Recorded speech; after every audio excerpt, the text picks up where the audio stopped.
नमस्ते, यहाँहरू सबैजनालाई स्वागत छ नेपाल अनलाइन स्कुलको युट्युब च्यानलमा। र नेपाल अष्टमी सहायक द्वितीयको दोस्रो चरणको लिखित परीक्षा जुन अर्थशास्त्रबाट रहेको छ र हामी चाहिँ आज च्याप्टर नम्बर 5 मा चाहिँ जुन challenges of economic development in नेपालसँग रिलेटेड विषयवस्तुलाई यो भिडियोमा डिस्कस गर्नेछौँ। त्यसैले अब आउनुहोस् आजको विषयवस्तु स्टार्ट गरौँ। हाम्रो टपिक भनेकै आज चाहिँ विशेष गरी के रहेको छ भन्दाखेरि challenges of economic development in Nepal, यससँग रिलेटेड विषयवस्तु सम्पूर्णले समेट्ने छौँ। र सुरुमा चाहिँ हामी आर्थिक विकास यानि कि इकोनोमिक डेभलपमेन्ट भनेको चाहिँ के हो भन्ने सम्बन्धमा चर्चा गर्नेछौँ है। अब आर्थिक विकास भनेको चाहिँ सामान्यतया अरू धेरै उस्तै शब्दहरू चाहिँ हामीले कस्तो लाग्छ भन्दाखेरि आर्थिक वृद्धि भयो हैन, त्यसपछि आर्थिक कल्याण भयो, अनि सामाजिक न्याय र आर्थिक उन्नतिसँग चाहिँ प्रयोग भएको हुन्छ आर्थिक विकास भन्ने शब्द चाहिँ है। त्यसैले गर्दा आर्थिक विकासको कुनै स्पष्ट र शुद्ध परिभाषा दिन चाहिँ त्यति सजिलो चाहिँ छैन है। विभिन्न कुराहरूसँग जोडिएको हुन्छ, जुन चाहिँ प्रसङ्ग अनुसार पनि त्यसको परिभाषाहरू चाहिँ हामीले दिनुपर्ने हुन्छ। र आर्थिक विकास भनेको चाहिँ एक बहुआयामिक र परिवर्तनशील अवधारणा हो र यो कुनै पनि देशको जुन नागरिकहरूको चाहिँ आर्थिक उन्नतिसँग चाहिँ सम्बन्धित हुन्छ आर्थिक विकास भन्ने कुरा है। यसमा चाहिँ अब कृषि भयो, उद्योग व्यापार, यातायात, सिँचाइ अनि सञ्चारका चाहिँ साधनहरू, त्यसपछि शक्ति साधनहरूको विकास आदिलाई चाहिँ समावेश गरिन्छ यो आर्थिक विकासमा है। र आर्थिक विकास भनेको चाहिँ अब के हो त भन्दाखेरि लामो अवधिसम्म जुन अर्थतन्त्रमा चाहिँ प्रति व्यक्ति वास्तविक आयमा चाहिँ वृद्धि हुने पनि हो भनेर हामीले बुझ्नुपर्छ है। र अर्थशास्त्रले चाहिँ सामान्यतः यो परिभाषाले सर्वमान्य रूपमा आफ्नो धारणामा चाहिँ राख्छन् र आर्थिक विकासलाई चाहिँ अब प्रति व्यक्ति वास्तविक आय अथवा उत्पादन भनेर चाहिँ परिभाषित गरेको छ है। र आर्थिक विकासलाई चाहिँ अब विभिन्न विद्वानहरूले चाहिँ कसरी परिभाषा गरिएको छन् त भन्ने सम्बन्धमा हामी हेरौँ। सुरुमा चाहिँ पहिलो परिभाषा भनेको प्रोफेसर बर्डनको रहेको छ। उनका अनुसार चाहिँ के हो त आर्थिक वृद्धि भनेको कुनै एक समयको अवधिमा भौतिक वस्तुहरूको प्रति व्यक्ति उत्पादनमा वृद्धि हुनु चाहिँ के हो त आर्थिक वृद्धि हो, आर्थिक विकास हो है। त्यसैगरी योकान एन्ड रिचर्डसनका अनुसार चाहिँ आर्थिक विकास भनेको के हो भन्दाखेरि आर्थिक विकास भनेको चाहिँ भौतिक कल्याणमा आएको दिगो र क्रमबद्ध सुधार जसलाई चाहिँ वस्तु र सेवाहरूमा बढिरहेको बहावमा चाहिँ परिवर्तित भएको सम्झिन सकिन्छ है आर्थिक विकास भनेको। अब यसरी आर्थिक विकास हुनका लागि चाहिँ वास्तविक राष्ट्रिय आम्दानीमा चाहिँ हुने जुन वृद्धिको परिणाम नतिजा है र त्यसपछि शुद्ध राष्ट्रिय उत्पादनमा चाहिँ दिगो वृद्धि पनि हुनुपर्छ। यसका साथसाथै गरिबीहरू घटाउने अनि धनी र गरिबहरू बीचको जुन खाडल ग्यापलाई चाहिँ कम गराउने कुरामा पनि समावेश गर्नुपर्छ। यो चाहिँ शिक्षा, स्वास्थ्य अनि दिगो विकास अनि वातावरणीय संरक्षणहरूसँग पनि सम्बन्धित हुन्छ यो आर्थिक विकास। अब जुन चाहिँ नेपाल भनेको चाहिँ एउटा अल्प विकसित देश पनि हो है। नेपालका अर्थतन्त्रको विशेषताहरू चाहिँ के हुन्छन् यस सम्बन्धमा हामी छलफल गर्नेछौँ। अब अल्प विकसित देशको विशेषता अथवा अल्प विकसित देश भनेको चाहिँ कस्तो हो भन्ने सम्बन्धमा पनि थोरै चर्चा गरौँ है। अब अल्प विकसित देश भनेको चाहिँ त्यस्तो एउटा देश हो जहाँ चाहिँ के हुन्छ प्रति व्यक्ति आय अथवा उनीहरूको आर्थिक स्तरहरू संसारका जुन विकसित देशहरूको तुलनामा चाहिँ अत्यन्तै कम हुन्छ अथवा गरिब हुन्छ है। अविकसित देशहरूको स्तर चाहिँ सतहमै हुन्छन्। र एउटा विकासोन्मुख देशमा चाहिँ मुख्य गरी प्राथमिकता चाहिँ उत्पादन हुन्छ र ती देशहरूमा चाहिँ जुन अब जनसङ्ख्या वृद्धि दरहरू उच्च हुन्छ हैन, त्यसपछि तिनीहरूसँग चाहिँ प्रयोगमा नआएका जुन प्राकृतिक साधनहरू चाहिँ प्रशस्तै हुन्छन्। र अल्प विकसित देशहरूमा चाहिँ अब कुन कुन देशहरू हुन सक्छन् भन्दाखेरि हाम्रो नेपाल पनि पर्दछ अल्प विकसित देशको रूपमा। नेपालको जुन अर्थतन्त्रका विशेषताहरू चाहिँ के रहेको छ त भन्ने सम्बन्धमा अब हामी चर्चा गर्नेछौँ है। अब अल्प विकसित देशका रूपमा नेपालको अर्थतन्त्रको विशेषताहरू के रहेको छ त। अब पहिलो विशेषता भनेको न्यून प्रति व्यक्ति आय, लो पर क्यापिटा इन्कम भनेको चाहिँ अब अल्प विकसित देशहरूमा जुन मानिसहरूको आयहरू अत्यन्त कम हुन्छ। यसले पनि यो चाहिँ नेपाल पनि अल्प विकसित देश भएकोले गर्दा नेपालको पनि पर क्यापिटा इन्कम चाहिँ एकदमै कम हुन्छ अथवा छ। त्यसै कारणले गर्दा चाहिँ यो नेपालको अर्थतन्त्रको विशेषता हो अल्प विकसित देशका रूपमा रहेको। अर्को भनेको चाहिँ गरिबी छ, पोभर्टी। अब धनी गरिबहरू बीचको जुन असमानता अथवा खाडलहरू बढ्दै गइरहेको अवस्था पनि रहेको छ है। गरिबहरूले गर्दा अब जनतामा चाहिँ ऋणहरू बढ्दो छ भने आधारभूत आवश्यकताहरूको जुन परिपूर्तिहरू समेत हुन सकिरहेको पाइँदैन र 14औं योजनाको सुरुवातकालीन समयावधिमा चाहिँ नेपालमा गरिबीहरूको रेखामुनि रहेको जनसङ्ख्याको प्रतिशत चाहिँ 14औं योजनामा चाहिँ 23% रहेको छ है। त्यसपछि अर्को छ कृषिमाथिको परनिर्भरता। यो पनि एउटा विशेषता हो। भनेको चाहिँ जुन धेरै जसो 81% जनताहरू चाहिँ म्याक्सिमम जनताहरू चाहिँ कृषिमा आधारित छन् पेसामा चाहिँ, र कृषिले चाहिँ अब जीडीपीको केही प्रतिशत भनेको जीडीपीमा पनि धेरै योगदान गरेको हुन्छ। त्यसैगरी दक्ष जनशक्ति, प्राविधिक ज्ञान एवं जुन पुँजीको अभावहरू साथसाथै नयाँ प्रविधि, उन्नत बिउ बिजन है, सिँचाइहरूको चाहिँ अभाव आदि जस्ता जुन विभिन्न कारणले गर्दा पनि कृषि क्षेत्रको उत्पादकतामा चाहिँ ज्यादै न्यून आइरहेको हुन्छ उत्पादन चाहिँ। त्यसैगरी पुँजीको अभाव रहेको छ, ल्याक अफ क्यापिटल।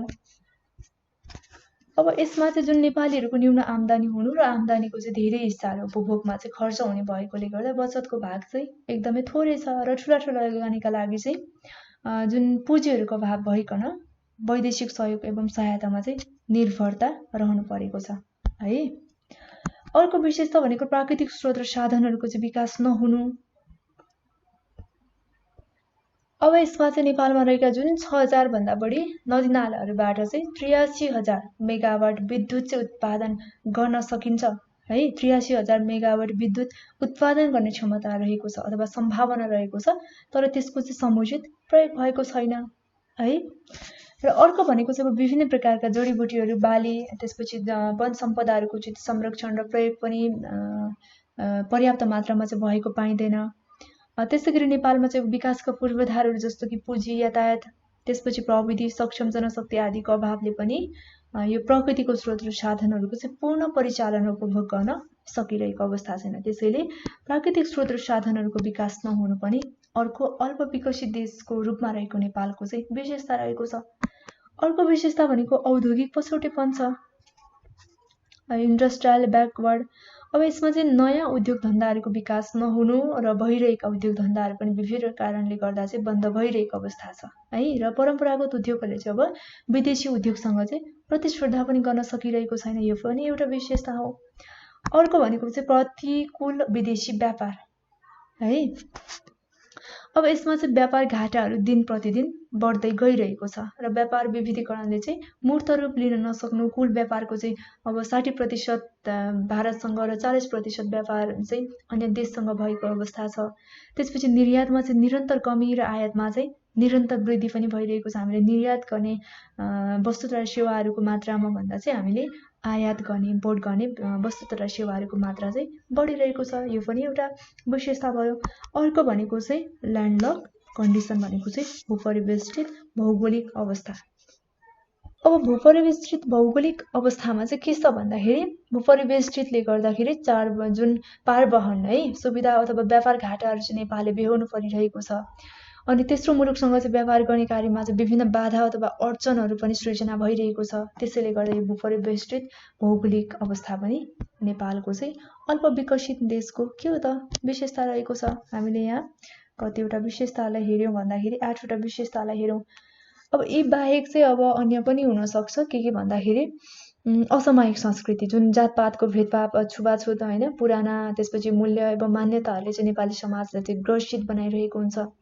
अनि जुन मानिसहरूले चाहिँ ऋण लिएर विवाह, व्रतबन्ध, चाडबाडहरू मान्ने अनि बचत गर्ने बानीको चाहिँ विकास नहुनु अथवा बचतहरू चाहिँ नगर्नु, यी आदि विभिन्न कारणले गर्दा चाहिँ उत्पादनमूलक कार्यमा चाहिँ लगानी नभएर अन्य क्षेत्रमा नै, अनुत्पादक क्षेत्रमा नै लगानीहरू पनि भइरहेको छ। यो पनि एउटा विशेषता भयो है।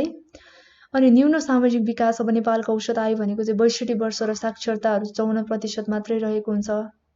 त्यसपछि नेपालमा चाहिँ अब शिशु मृत्यु दर, मातृ मृत्यु दर र जुन कुल प्रजनन दर भने चाहिँ ज्यादै उच्च स्थानमा रहेको छ। र नेपालको ग्रामीण भेगमा बस्ने जुन मानिसहरूको जनसङ्ख्या चाहिँ सहरी क्षेत्रमा बस्ने जनसङ्ख्याको जम्मा 16% मात्रै रहेको छ। र यो डाटाहरू चाहिँ प्राय चेन्ज भइरहेको हुन्छ। यो डाटाहरूको कुरामा चाहिँ हामीले अपडेट पनि रहनुपर्छ है। र यो भयो जुन चाहिँ अल्प विकसित देशको रूपमा नेपालको अर्थतन्त्रको विशेषताहरू। अब यसपछि नेपालको अर्थतन्त्रको चुनौतीहरू के रहेको छ, challenges of economic development of Nepal, यसमा पनि छलफल गरौँ। अब विशेष गरी चाहिँ गरिबी, दरिद्रता है अनि बेरोजगारी जस्ता वित्तीय समस्याहरूले चाहिँ जुन जगडिएको, त्यसपछि अति कम विकसित अथवा अविकसित देशको रूपमा चाहिँ परिचित नेपाली अर्थतन्त्रका प्रमुख चुनौतीहरू चाहिँ हामी यहाँ जम्मा 11वटा पोइन्टहरूमा चाहिँ डिस्कस गर्नेछौँ है। अब फर्स्टमा चाहिँ हामी आम गरिबी भनेको चाहिँ मास पोभर्टी, यसमा चाहिँ के रहेको छ त, यो आम गरिबी कसरी चाहिँ चुनौती पूर्ण रहेको छ भन्ने सम्बन्धमा डिस्कस गरौँ। अब न्यून उत्पादकता, न्यून प्रति व्यक्ति आय र घाँस बास कपास जुन के भन्दा हाम्रो आधारभूत आवश्यकताहरू, यी समस्याहरूले चाहिँ के गर्छ भन्दाखेरि बेरोजगारी एवं दरिद्रता आदिको चाहिँ सृजना गरिरहेको हुन्छ। र अब यसले चाहिँ यी तत्त्वहरूले चाहिँ के गर्छ भन्दाखेरि विकासोन्मुख मुलुकहरूमा चाहिँ आम गरिबीहरू सृजना गराइरहेको हुन्छ अथवा सृजना भइरहेको हुन्छ है। त्यसैले गर्दा आम गरिबी पनि नेपालको अर्थतन्त्रको चाहिँ मुख्य चुनौतीको रूपमा रहेको छ। अर्को नम्बर 2 कृषि पर निर्भरता। अब विकासोन्मुख मुलुकहरूमा चाहिँ 50 देखि 70% जनताहरू चाहिँ कृषिमा आश्रित रहने, जुन चाहिँ कृषिको चाहिँ योगदान चाहिँ नहुनु, अनि अर्को भनेको चाहिँ न्यून उत्पादकता हुनु है। अनि कृषिमा चाहिँ आधुनिकीकरणहरू, त्यसपछि व्यवसायीकरणहरू चाहिँ गर्न नसक्नु, परम्परागत कृषि प्रणाली हुनु आदि जस्ता विभिन्न कारणहरूले गर्दाखेरि विकासोन्मुख मुलुकहरूको विशेषतालाई चाहिँ उजागर गर्दछ है। त्यसपछि अर्को भनेको चाहिँ प्राकृतिक सम्पदाको चाहिँ विकास गर्न नसक्नु रहेको छ। अब विकासोन्मुख राष्ट्रहरूमा चाहिँ प्राकृतिक स्रोत एवं साधनहरूले सम्पन्न हुँदा हुँदै पनि जुन पुँजीको अभाव, त्यसपछि नयाँ प्रविधि प्राविधिक ज्ञानहरूको अभाव अनि दक्ष जनशक्तिहरूको अभाव जस्ता विभिन्न कारणले गर्दा चाहिँ जुन सदुपयोग गर्न सकिरहेको हुँदैन र सदुपयोग गर्न नसक्दा भनेको चाहिँ अब विकसित राष्ट्रहरूलाई बेच्नुपर्ने अथवा प्रयोगहीन अवस्थामा चाहिँ राख्नुपर्ने अवस्था पनि सृजना भइरहेको छ। यो पनि प्राकृतिक सम्पदाको विकास गर्न नसक्नु पनि नेपालको अर्थतन्त्रको एउटा मुख्य चुनौती रहेको छ। अर्को पुँजी अथवा प्रविधिको अभाव। अब यो विकासोन्मुख मुलुकहरूको मुख्य समस्या भनेको नै पुँजी अथवा प्रविधिको अभाव हो है। यसमा चाहिँ अब यस्तो देशहरूमा जुन आम्दानीको रकमहरू उपभोगमा चाहिँ खर्च गरिने परिपाटीले चाहिँ बचतको दर चाहिँ एकदमै न्यून हुन जान्छ भने अर्कोतिर राज्यको आयमा पनि थोरै हुने भएकोले गर्दा पुँजीको अभाव चाहिँ सृजना हुन्छ र नयाँ प्रविधिमा लगानी गर्न नसकेपछि यो उत्पादनमा समेत नकारात्मक प्रभाव पार्छ। यो पनि एउटा अर्थतन्त्रको मुख्य चुनौतीको रूपमा खडा रहेको छ। अर्को भनेको बेरोजगार छ। अब औद्योगिक क्षेत्रको विकासहरू नहुनु, कृषिमा चाहिँ भर पर्ने, आधुनिकीकरणहरू नहुनु है, अनि कृषि मौसमहरूमा चाहिँ निर्भर रहनु आदि जस्ता जुन सिँचाइको अभावले गर्दा यी विभिन्न कारणहरूले गर्दा चाहिँ बेरोजगारीको दर चाहिँ बढिरहेको छ दिन प्रतिदिन। अब बेरोजगारी बढ्दै गएपछि के हुन्छ, गरिबीको मात्रा पनि वृद्धि हुन्छ।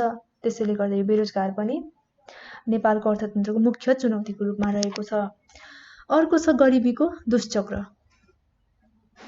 अब गरिबीको दुष्चक्रमा चाहिँ के हुन्छ भन्दा न्यून प्रति व्यक्ति आय अनि न्यून बचत अनि न्यून लगानी, त्यसै गरी न्यून उत्पादकता आदि कारणहरूले गर्दा चाहिँ गरिबीहरूको रेखा अथवा घेरामा चाहिँ निरन्तर वृद्धि भइरहेको हुन्छ है। त्यसपछि अर्को भनेको चाहिँ उद्योग एवं व्यवसायको विकास नहुनु। अब यस अन्तर्गत पुँजी, कच्चा पदार्थ, दक्ष जनशक्ति एवं प्राविधिक ज्ञानहरूको कमीले गर्दा विकासका कार्यमा चाहिँ गति लिन सकिरहेको पाइँदैन। आयातमुखी अर्थतन्त्र, ऊर्जा, कच्चा पदार्थहरूको अभाव आदि कारणले गर्दा चाहिँ विकासोन्मुख मुलुकहरूमा जुन उद्योग एवं व्यवसायको विकास चाहिँ भएको पाइँदैन है। यो उद्योग एवं व्यवसायको विकास नहुनु पनि नेपालको अर्थतन्त्रको मुख्य चुनौतीको रूपमा रहेको छ। अर्को छ व्यापार घाटा, डेफिसिट ब्यालेन्स अफ ट्रेड। अब व्यापार घाटामा चाहिँ जुन विकासोन्मुख देशमा निर्यातको तुलनामा हामीले निर्यात गर्ने वस्तु तथा सेवा सुविधाको तुलनामा चाहिँ आयात धेरै भएर चाहिँ व्यापार घाटा वृद्धि भइरहेको छ। नेपालको हकमा पनि यही नै भइरहेको छ। त्यसैले गर्दा नेपालको अर्थतन्त्रको एउटा मुख्य चुनौती भनेको के पनि हो भन्दाखेरि व्यापार घाटा पनि हो है। अर्को भनेको चाहिँ मुद्रास्फीति यानि कि इन्फ्लेक्सन। यसमा चाहिँ अब विकासोन्मुख मुलुकहरूको महत्त्वपूर्ण विशेषता हो यो चाहिँ है।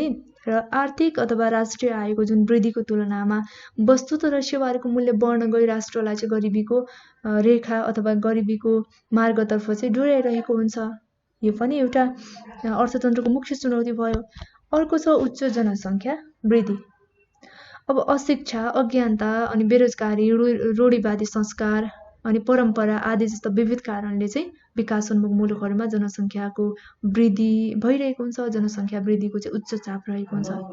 त्यसैले यो पनि के हो भन्दाखेरि नेपालको अर्थतन्त्रको मुख्य चुनौतीहरू रहेको छ। हामीले यहाँ मुख्य चुनौतीहरू जम्मा 11वटा चुनौतीहरूलाई हेरिसकेका छौँ है।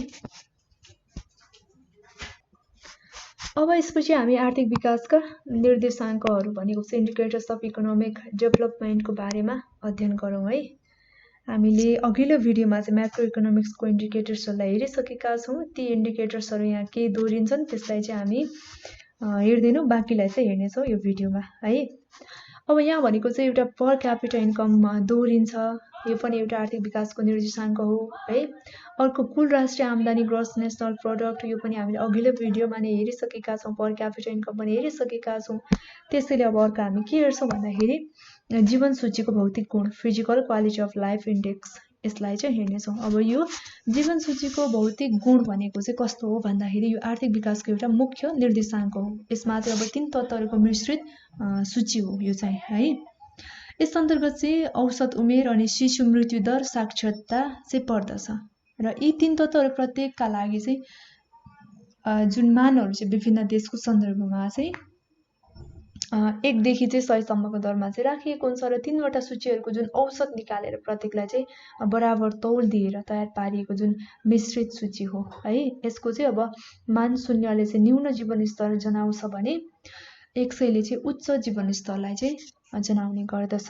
यो चाहिँ जीवन सूचीको चाहिँ भौतिक गुणको सम्बन्धमा भयो र जीवन सूचीको जुन भौतिक गुणको सम्बन्धमा चाहिँ जीवन सूचीको भौतिक गुणमा चाहिँ धेरै समस्याहरू चाहिँ पाउन सकिन्छ। जस्तै अब आम्दानी निर्देशाङ्कहरूलाई चाहिँ समावेश गर्दैन अनि वर्तमान कल्याणको बारेमा चाहिँ विचार गर्छ तर जुन भविष्यको कल्याणको बारेमा चाहिँ विचार गर्दैन। त्यसैले यो जीवन सूचीको भौतिक गुणलाई चाहिँ कुल राष्ट्रिय उत्पादनको सम्मिश्रणको रूपमा लिन सकिन्छ है।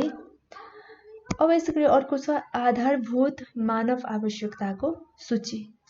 अब यसमा चाहिँ आधारभूत आवश्यकताहरू पहुँच विकासको सबैभन्दा पछिल्लो रणनीति हो, जुन चाहिँ सबैभन्दा विकासोन्मुख देशहरूमा चाहिँ साधारणतया मानिसहरूको लागि चाहिँ आधारभूत आवश्यकताहरूको चाहिँ समस्या पूरा गर्ने कुरा चाहिँ अनिवार्य हुन्छ, जस अन्तर्गत चाहिँ स्वास्थ्य, शिक्षा, त्यसपछि पानी, खाना है, लुगा, घर, त्यसैगरी रोजगारी आदि इत्यादि कुराहरूमा चाहिँ ध्यान दिइन्छ र यसले चाहिँ अभौतिक जुन मानवीय आवश्यकताहरू जस्तो कि अब सांस्कृतिक परिचय, मनोरञ्जनको साधनहरू जस्ता कुराहरूमा चाहिँ जोड दिने गर्छ। र यो भयो आर्थिक विकासको निर्देशाङ्कहरू है। र अब यसपछि हामी हेर्छौँ नेपाली अर्थतन्त्रका प्रमुख चुनौतीहरू के रहेको छ त। अगाडि पनि हेरेका छौँ चुनौतीहरू, फेरि पनि हेरौँ र यसको समाधानका उपायहरू अथवा यसले सामना गर्ने उपायहरू चाहिँ के रहेको छ भन्ने सम्बन्धमा पनि हामी चुनौतीहरू हेरे पछाडि छलफल गर्नेछौँ। अब फर्स्टमा चाहिँ हामी यसको चुनौतीहरू हेर्नेछौँ। अब पहिलो नम्बरमा भनेको के छ भने पेट्रोलियम पदार्थमाथिको उच्च निर्भरतालाई कम गर्दै ऊर्जा व्यवस्थापन गर्ने भनेको चाहिँ अब पेट्रोलियम पदार्थहरू जुन उच्च रूपमा चाहिँ आयात गरिरहेको छ अथवा अरूमाथि चाहिँ निर्भरता छ, यसलाई चाहिँ कम गर्दै उच्च ऊर्जाहरू चाहिँ व्यवस्थापन गर्ने चाहिँ एउटा नेपाली अर्थतन्त्रको प्रमुख चुनौतीको रूपमा रहेको छ। अर्को भनेको पुँजी बजार, घर जग्गा, व्यवसायका जुन अतिरिक्त निर्माण क्षेत्रलाई चाहिँ सबल बनाउने कुरा पनि चुनौतीको रूपमा रहेको छ। यसलाई पनि पर्याप्त मात्रामा भने जस्तो सबल रूपमा चाहिँ बनाउन सकिरहेको छैन यी क्षेत्रहरूलाई। अर्को भनेको विदेशबाट प्राप्त हुने अथवा विप्रेषणहरूलाई पुँजीमा चाहिँ परिणत गरेर लगानीको वातावरणमा चाहिँ सृजना गर्ने अथवा लगानीको वातावरण बनाउने कुरा पनि चुनौतीपूर्ण रहेको छ, यो पनि चुनौतीको रूपमा छ। अर्को भनेको बैंक तथा वित्तीय संस्थाहरूको जुन सङ्ख्यात्मक भन्दा गुणात्मक विस्तारलाई चाहिँ ध्यान दिने अनि ग्रामीण क्षेत्रमा चाहिँ जनताको वित्तीय पहुँचहरू वृद्धि गर्न, यो पनि एउटा नेपाली अर्थतन्त्रको प्रमुख चुनौती हो। किनकि बैंक तथा वित्तीय संस्थाहरूको सङ्ख्याहरू दिन प्रतिदिन बढिरहेको अवस्थामा चाहिँ अब सङ्ख्यात्मकलाई चाहिँ भन्दाखेरि यो जुन सङ्ख्यात्मक भन्दाखेरि गुणात्मकलाई चाहिँ बढी ध्यान दिनु पर्यो, तर यो कुरा चाहिँ के छ, चुनौतीपूर्ण छ। त्यसैले अब ग्रामीण क्षेत्रमा चाहिँ जनताको वित्तीय पहुँचहरू वृद्धि गर्नका लागि चाहिँ ग्रामीण स्तरमा चाहिँ बैंक तथा वित्तीय संस्थाहरूको चाहिँ सङ्ख्याहरू बढाउनु पर्यो अनि सर्वसाधारण जनताहरूमा चाहिँ ब्याङ्किङ पहुँचहरू पुर्याउनु पर्ने कुरा पनि के छ नेपाली अर्थतन्त्रको प्रमुख चुनौतीको रूपमा खडा रहेको छ। अर्को भनेको चाहिँ निरन्तर वृद्धि भइरहेको व्यापार घाटालाई कम गर्न पनि चुनौतीपूर्ण रहेको छ। यो चाहिँ के भयो नेपाली अर्थतन्त्रका प्रमुख चुनौतीहरू। अब यो चुनौतीहरू पश्चात चाहिँ यसलाई सामना गर्ने उपायहरू चाहिँ के रहेको छ यस बारेमा पनि छलफल गरौँ। नेपालको अर्थतन्त्रका चुनौतीहरू सामना अथवा समाधान गर्नुपर्ने उपायहरू के रहेको छ त। अब विभिन्न उपायहरूलाई हेर्ने क्रममा हामी फर्स्टमा चाहिँ हेरौँ, सरकारले निजी क्षेत्रलाई पूर्ण विश्वासमा लिएर चाहिँ उनीहरूलाई नीति संस्थागत र सञ्चालन पक्षमा चाहिँ सहभागिता गराउनु पर्यो है नेपालको अर्थतन्त्रका जुन चुनौतीहरूलाई चाहिँ फेस गर्नका लागि। त्यसपछि अर्को भनेको चाहिँ जलस्रोत, पर्यटन, कृषि जस्ता प्रमुख एवं सम्भाव्य र तुलनात्मक जुन लाभ अथवा प्रतिस्पर्धात्मक क्षमता भएका क्षेत्रहरूको चाहिँ पहिचान गर्नु पर्यो। पहिचान गरेपछि त्यसको विकास विस्तारका लागि चाहिँ के गर्नुपर्छ त्यस्तो रणनीतिहरू पनि तर्जुमा गर्नु पर्यो। त्यसपछि अर्को के छ, निश्चित अवधिका लागि चाहिँ औद्योगिक सुसम्बन्ध र औद्योगिक शान्तिहरू कायम गर्ने काम पनि गर्नु पर्यो। त्यसै गरी रोजगारीको सृजना गर्नुको साथसाथै मानव संसाधनको विकासमा ध्यान दिनु पर्यो। अनि स्वदेशी स्रोत जुन साधनहरूको चाहिँ अधिकतम उपयोग गरेर चाहिँ उत्पादन र उत्पादकतामा पनि वृद्धि गर्नु पर्यो। अब त्यसका साथसाथै जुन आर्थिक विकासमा चाहिँ एनआरएनको उचित सहभागिता चाहिँ गराउन आवश्यक क्षेत्रको पहिचान गर्नु पर्यो है। अनि जुन विप्रेषणको बढ्दो अप्रवाहलाई चाहिँ पुँजीमा बदली चाहिँ के गर्नु पर्यो, उत्पादनशील क्षेत्रहरूमा चाहिँ लगानी गर्नु पर्यो। अनि तत्काल लागू हुन सक्ने जुन औद्योगिक, घरेलु अथवा लघु उद्योग विकासलाई चाहिँ छुट्टै नीति ल्याउनु पर्यो यस सम्बन्धमा। अनि पुनर्स्थापना गर्न सकिने जुन उद्योगहरूलाई चाहिँ पहिचान गरेर पुनर्स्थापना गर्नु पर्यो। त्यसै गरी जुन रोजगारीको सृजना गर्नुको साथसाथै मानव संसाधनको विकासमा पनि ध्यान दिनु पर्यो। यति गर्न सकेको खण्डमा चाहिँ नेपालको अर्थतन्त्रका चुनौतीहरूलाई चाहिँ सामना र समाधान गर्न सकिन्छ। यो चाहिँ उपायहरू भयो। र आजको यो भिडियोमा चाहिँ हामीले challenges of economic development in Nepal यससँग सम्बन्धित विभिन्न विषयवस्तुको बारेमा छलफल गरिसकेका छौँ। र यो सँगसँगै आजको भिडियोमा चाहिँ हामीले छलफल गर्ने विषयवस्तुहरू चाहिँ यति नै। अर्को भिडियोमा अर्को नयाँ टपिकको साथमा उपस्थित हुनेछु। तपाईँ सम्पूर्णलाई धेरै धेरै धन्यवाद। हवस् त, नमस्ते।